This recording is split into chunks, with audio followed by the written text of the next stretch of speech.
manger les raisins verts et les dents des enfants sont agacées. Mais chacun mourra pour sa propre iniquité. C'est le prophète Jérémie qui vient répondre justement aux allégations de Moïse en prophétisant le jour de grâce. Et je considère tout ce qui a été dit par les jeunes comme par les plus grands. Que Dieu bénisse, n'est-ce pas, l'Église. Mais je voudrais tout de même, n'est-ce pas, laisser quelques mots avant de partir. Nous allons partir après ces mots. Et il est temps que l'Église fasse florès, c'est-à-dire qu'il est temps que l'Église brille. Faire florès, c'est grandir, c'est une expression.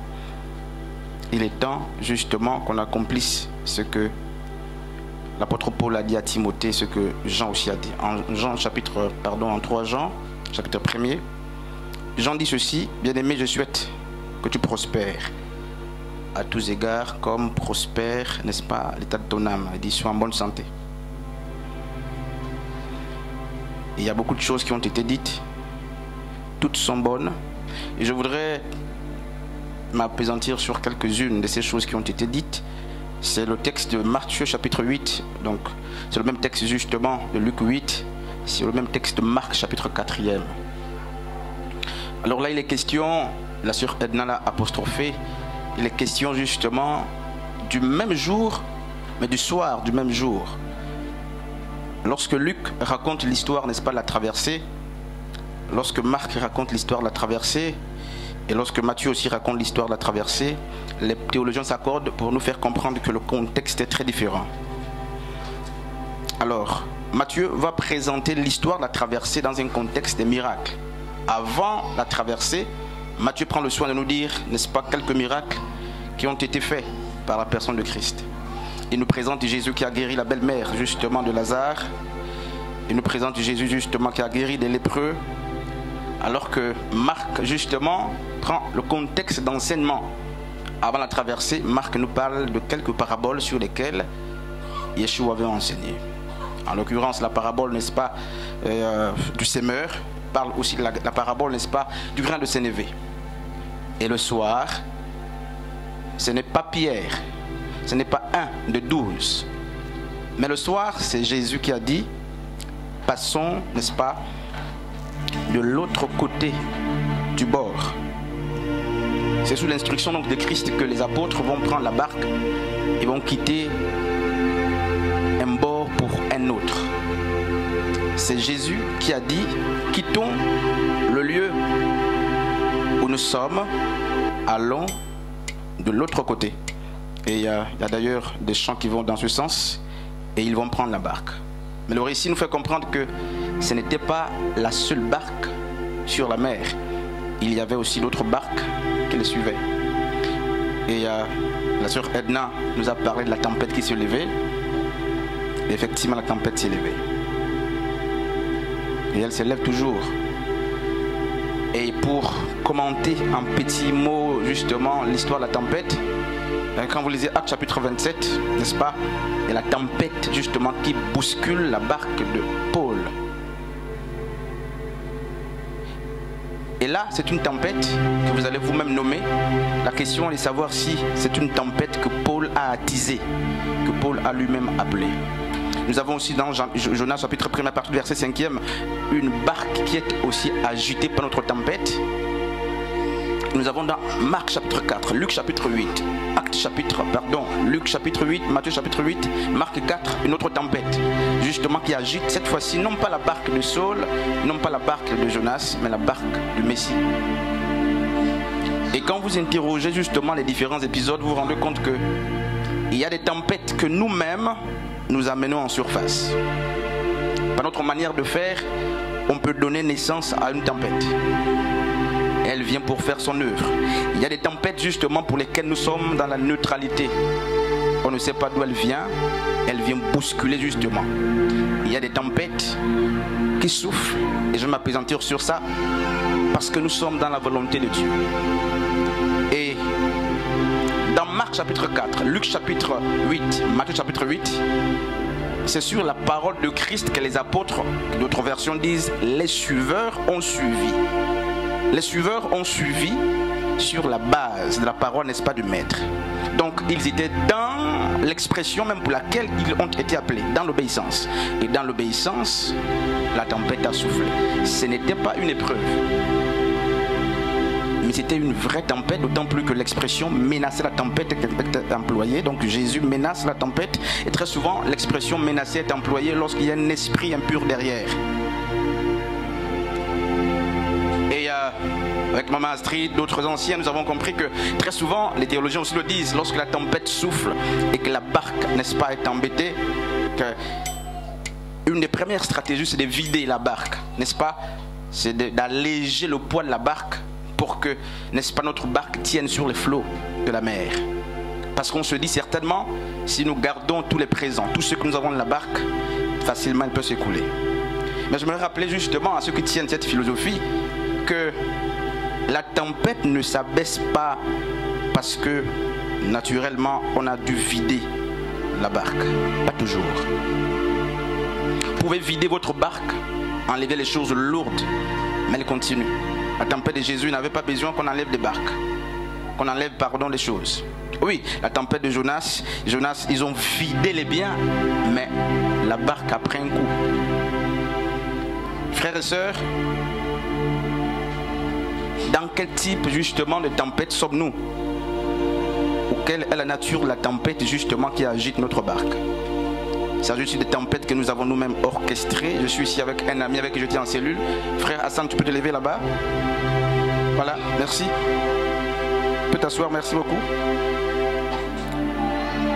Il y a des tempêtes justement qui soufflent alors que nous sommes dans l'obéissance. Et Maman Ashley disait, je resterai dans la position. Effectivement, dans Jean chapitre 2, les serviteurs sont restés serviteurs même quand le vin est fini. C'est pourquoi ils étaient aux noces est fini. Le vin est fini, naturellement les serviteurs doivent disparaître, mais ils sont restés jusqu'à ce que le second vienne. Alors, le problème, c'est de rester constant dans ce pourquoi vous êtes appelé, même lorsque la hauteur ou les choses dépassent notre compréhension.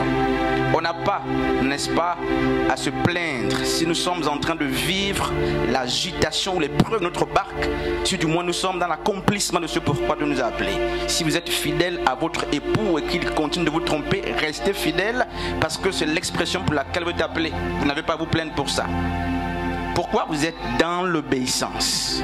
Et il y a un homme qui a dit, si en Dieu il n'y a plus de puissance, je resterai, n'est-ce pas, là pour glorifier l'impuissance de Dieu. Je ne changerai pas de bord parce qu'il n'y a plus de puissance en Christ ou parce que les hommes disent qu'il n'y a plus de puissance, mais je resterai là pour témoigner donc ceux qu'ils attendent que je témoigne, donc la faiblesse de Christ. Restons constants, comme disait la sœur Marie. Restons fidèles, comme disait la sœur Ostasie. La tempête souffle. Mais le problème, c'est que Christ a dû dire lui-même, allons de l'autre bord. Si c'était un ancien, Pierre, on aurait dit, la prédication de Pierre nous a induit, n'est-ce pas, en erreur. Mais c'est Christ lui-même qui a dit, allons, n'est-ce pas, de l'autre côté du bord. Nous sommes ici peut-être pour un mois et puis c'est fini. Dans Luc chapitre 5, à partir du verset 5, je vais finir par là, il y a un expert à la pêche qui a passé, dit-on, toute la nuit. C'est Pierre, c'est Pétros. Il a pêché toute la nuit et puis il n'a même pas attrapé un seul petit poisson. Et le maître arrive, le maître va lui dire, lui refaire ce qu'il a fait toute la nuit. Et Pierre va dire, maître, ce que tu dis de faire a été fait. Nous n'avons rien trouvé. Mais sur ta parole. J'aime justement ce texte de Luc. Luc le raconte très bien. Il met une juxtaposition, une virgule. Et après la virgule, il va donner, n'est-ce pas, une conjonction de coordination, de nuances. Mais il dit, nous avons fait tout. En fait, Pierre voulait dire, nous étions jusqu'ici dans la norme. On a respecté les principes de pêche. Et moi qui parle, je suis un expert, homme de Dieu. Donc, c'était deux maîtres qui étaient en train de s'enseigner. Il y avait un expert, justement Pierre, et un autre expert qui n'avait pas peut-être justement une formation requise en matière de pêche, mais deux enseignants étaient en train de s'enseigner. Pierre dit, ce que tu dis, je l'ai fait, j'ai respecté les procédures, les protocoles. mais je n'ai rien attrapé. Virgule, main sur ta parole. Frères et sœurs, je finis par là. Sur ta parole, je jette le filet. Et le même expert, n'est-ce pas Pierre, dans la barque il était là. Et il avait à côté de lui ses frères et d'autres personnes qui connaissaient aussi la pêche. Mais quand la tempête a soufflé le machelet, l'expertise s'est tue. Je suis en train de dire aux uns aux autres que il vient un temps où l'expertise doit se taire pour faire place à ce qui est supérieur et au-delà de l'expertise, à ce que nous connaissons mieux faire. Et il y a des projets que nous entamons parce que nous avons l'expertise. Nous avons, en fait, quand on parle de l'expertise, on parle d'une connaissance exacte dans un domaine bien précis. Nous avons des connaissances, nous avons été formés, on peut se prononcer. Donc nous sommes des experts. Alors j'entame un projet parce que j'ai l'expérience et j'ai la matière grise qu'il faut. Je suis assermenté ou une personne lettrée en la matière. J'entame un projet parce que je me dis ça va réussir. Je m'assois sur mon expertise. Et c'est sur l'expertise justement de Pierre qu'il jetait tout le temps le filet. Mais ce jour, l'histoire biblique, Luc 5,5 nous dit l'expertise s'est arrêtée. Il y a un temps où nos connaissances doivent s'arrêter, où les habitudes doivent s'arrêter, où justement ce sur quoi on a toujours compté doit s'arrêter. Même justement les prières des pasteurs doivent s'arrêter, les jeûnes doivent s'arrêter, les prières doivent s'arrêter. Je dis n'importe quoi, mais écoutez mon langage. Même les méditations doivent s'arrêter. Du moins, si pour nous ce sont ces choses qui nous ont toujours amenés à la réussite. Le temps viendra où Dieu, pour se glorifier, fera en sorte que ces choses puissantes deviennent impuissantes. Non pas qu'elles soient impuissantes, mais Dieu, pour vous amener à vous accrocher à ce qui est au-delà de l'expertise que vous avez, va faire en sorte que les choses puissantes qui sont entre vos mains deviennent pour un temps impuissantes, pour que vous vous incliniez du côté justement de l'homme qui est au-delà de l'expertise que vous avez. Et c'est ainsi que les projets échouent. C'est ainsi que les ministères échouent. C'est ainsi que des barques justement sont arrêtées. C'est ainsi que des prévisions justement prennent un coup. Non pas que vous avez mal calculé, non pas que les équations, n'est-ce pas, de base ont été mal entamées, mais parce que il est plus que temps que les hommes qui entreprennent comprennent qu'il y a au-delà de l'expertise quelqu'un, n'est-ce pas, qui a une autre forme d'expertise. Frères et sœurs, nous devons partir d'ici et nous sommes en train de partir d'ici. C'est le message justement de la nouvelle année, la première prédication de 2024. Et je ne suis pas ici pour dresser des bilans, quoi que ce soit, quoi qu'on fasse, à chacun de tirer son bilan. Mais j'ai bien peur qu'on fasse des bilans qui ne tiennent pas toute notre vie. Nous sommes ici justement pour que les choses fassent florès. Nous sommes ici non pas pour accuser qui que ce soit. Je suis ici pour rappeler l'intérêt commun que nous avons. C'est lui justement de conduire à bien le projet que Dieu a mis entre nos mains. Vos caractères, changez-les chez vous. Vos comportements, changez-les chez vous. Vos gourmandises, changez-les chez vous. Vos impulsités, changez-les chez vous. Vos critiques, c'est chez vous. Ici, je suis en train de parler de l'intérêt commun, c'est lui d'amener l'œuvre de Dieu plus loin. Alors, si tu sais qu'à table, Jésus a dit, l'un d'entre vous me livrera. Si tu sais que tu es un homme de bonne conscience, la peine ne vaut de crier, de pointer du doigt, mais il est plus que temps de se dire, Seigneur, est-ce moi? C'est sur est-ce moi ou est-ce moi? C'est la meilleure attitude qu'il faut avoir. Les 11 premiers sont allés, même quand ils n'étaient pas convaincus que ce sont eux. Parce qu'il y a des choses qui sont en nous que nous ignorons. D'autant plus que l'homme est une monade, une maison hermétiquement fermée. Lui-même ne se connaît pas. Parce qu'eux-mêmes ne se maîtrisaient pas. Ils sont allés quand même vérifier. Seigneur, sont de nous. Est-ce que c'est nous? Est-ce qu'il y a au-dedans de nous des informations qui nous échappent? Ils l'ont fait. Même celui qui devait aussi trahir l'a fait. Je sais que toi qui trahis ou qui trahira ou qui sait que tu vas trahir, tu feras aussi la même chose que les 11 premiers innocents. Seigneur, est-ce moi? Et Judas aussi est allé. Il a dit, Seigneur, est-ce moi? Comme pour dire, si je ne fais pas ce que les autres ont fait, je serai très vite identifié. Donc il y a des personnes qui sont coupables et qui savent qu'elles sont coupables, mais pour éviter qu'elles soient tout de suite vues ou accusées, il faut qu'on danse. Comme tout le monde, il faut qu'on jeûne. Comme tout le monde, il faut qu'on prie. Comme tout le monde, il faut qu'on respecte ce que tout le monde respecte, de peur d'être soupçonné. Ta barque est agité, qu'est-ce qu'il agite? C'est une tempête que tu as occasionnée? C'est une tempête neutre? Ou c'est une tempête qui justement te trouve alors que tu es dans l'obéissance? Pour ceux qui ont l'expertise, donc des experts, des ministres, des enseignants, des apôtres, des évangélistes, des comptables, j'aime l'expertise parce que justement vous êtes jugé digne certainement sur la base des diplômes, des connaissances et de l'expérience. Mais je suis venu juste rappeler fondamentalement, surtout pour cette nouvelle année, que l'expertise a un temps. Que les habitudes même ont un temps. Que la connaissance naturelle que nous avons a un temps. Il vient un temps où chacun fera, n'est-ce pas, face à une autre forme de connaissance supérieure à ce qu'il a prise, à l'expertise qu'il a. Est-ce que c'est un projet que tu as entamé qui n'a pas marché l'année dernière? Tu peux relancer le filet, non pas ailleurs.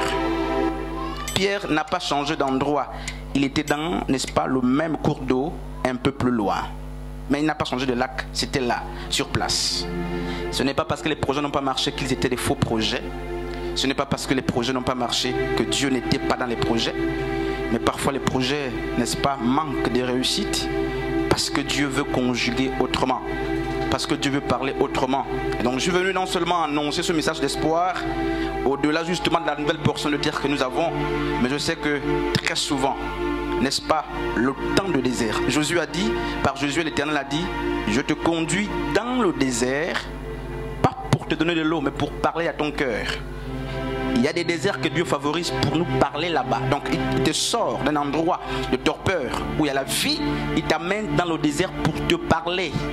Ne cherchons pas toujours à fuir des déserts. Parfois, ce sont des lieux parfois, n'est-ce pas, mieux pour nous, des mieux choisis pour Dieu, pour parler, n'est-ce pas, à nos cœurs.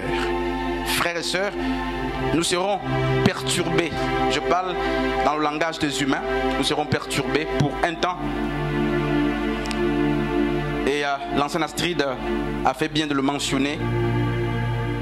Vous êtes pasteur, non pas parce que vous êtes sur l'estrade ici.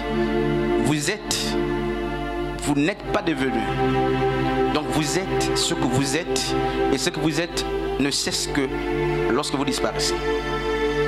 Vous êtes pasteur, vous l'êtes même devant les inconnus. Et même lorsque tout sera fermé, parce que tout sera fermé, continuez d'être l'expression de ce pourquoi Dieu vous a appelé. Même lorsque les choses qui vous identifiez ou vous présentez au monde ne seront plus, les médias ne seront plus, les micros ne seront plus. J'ai bien peur, n'est-ce pas, que les gens tiennent bon jusqu'à ce qu'on ouvre à nouveau. Nous allons fermer. Et il faut bien qu'on ferme. Il faut bien qu'on ferme et ça se fera. Malheur à quiconque justement donnera son cœur au plaisir du monde, à quiconque se donnera toute forme de doctrine. Je sais que très souvent, la période du silence est une période de mort pour beaucoup. Et je sais que beaucoup aussi sont morts. Je sais qu'un ventilateur qu'on débranche tout de suite ne s'arrête pas, il continue de tourner. Mais donnons-lui quelques minutes, vous faites l'expérience, vous débranchez, à cause de l'énergie première, il va continuer de tourner. Et ceux qui ne savent pas que les débranchés penseront que ce ventilateur est toujours branché. Mais c'est pour un temps, un petit temps. Donc, frères et sœurs, Moïse a dit à la mort, ceux qui sont pour la mort. À l'épée, ceux qui sont pour l'épée. Que celui qui se sanctifie davantage. Nous allons fermer, mais nous fermons quoi? Les portes, n'est-ce pas? Les portes des murs et non pas les portes des cieux. Matthieu chapitre 6, 33, la sœur Ostarsila a apostrophé également recherchez premièrement le royaume des cieux et sa justice, et le reste vous sera donné par-dessus tout. La peur de l'inconnu freine parfois des grands rêves et nous partons pour l'inconnu pour certains, pas pour d'autres, mais c'est un gros projet. Nous fermons les portes d'ici, nous fermerons les portes d'ici. Au trop dans 2 mois, si je ne m'abuse, que Dieu préserve ma langue, au trop, et chacun sera chez soi. Vous irez prier où vous voudrez, certainement. Vous resterez dans les cellules de prière si vous voulez, nous retrouvons sans l'organisation justement que Dieu mettra en place. Mais je rappelle que beaucoup mourront pendant cette période. Beaucoup vont mourir, et beaucoup sont même morts même. Beaucoup vont mourir pendant cette période. Pourquoi? Parce que lorsque le vent souffle, pasteur Frédéric, je me trompe pour me ramener, mais en fait, l'objectif de la tempête, c'est de court-circuiter les fondements des gens. C'est d'éprouver, n'est-ce pas, les projections des gens. C'est de brutaliser, n'est-ce pas, mais surtout lorsque la tempête souffle, vous voyez. Il y a des tempêtes, merci Seigneur de me le siffler. Il y a des tempêtes très souvent les tempêtes sur lesquelles nous anticipons très souvent, ce sont des tempêtes qui noircissent le ciel. Lorsqu'on les voit de loin, on prend des précautions. Mais la tempête de Marc 4 là était, d'après le récit, brutale. Parce que personne ne s'y attendait. Et très souvent quand c'est brutal, lorsque les fondements ne sont pas envoyés très loin, on tombe. Et certaines personnes diront, oui, ça siffle, le vent va souffler sur la demeure de tel qui est faible. Non, Matthieu 7 dit, mais le vent souffle sur les maisons bâties sur le sable et aussi sur les maisons bâties sur le roc. Chaque demeure doit être éprouvée. L'objectif étant justement de révéler la nature des fondements. C'est la nature des fondements. C'est la nature des fondements. Quand le vent souffle, sœur Edna, je vais finir par cette portion justement des Écritures. Quand le vent souffle, c'est pour éprouver la nature des fondements. Quand le vent souffle, c'est pour éprouver la nature des fondements.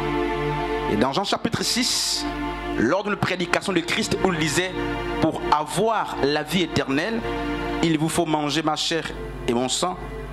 Et la Bible dit qu'il a perdu 70 personnes. Parce que leur entendement était très limité.